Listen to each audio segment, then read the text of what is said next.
Hei, hei, mans vārds ir Gunita Laksdiņas Krotarēna, un šodien mēs tiekamies jau 15. rubrikas Darīt ir radīt, jeb nejaušība nav sērijā.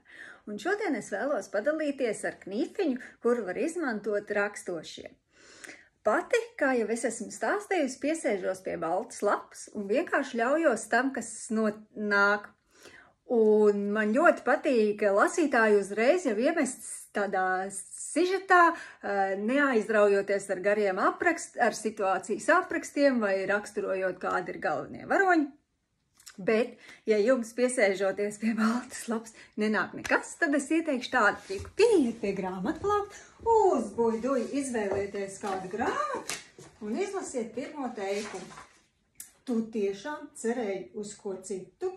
Beta nurumā nolemtībā sev jautāja, aplūkota milzīgu melnu uzrakstu Rich Bitch uz mājas ārslies. Nu, gatavočiķu.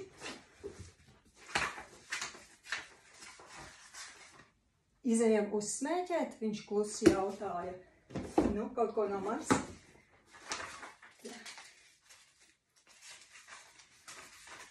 Nu, kur ir sākums?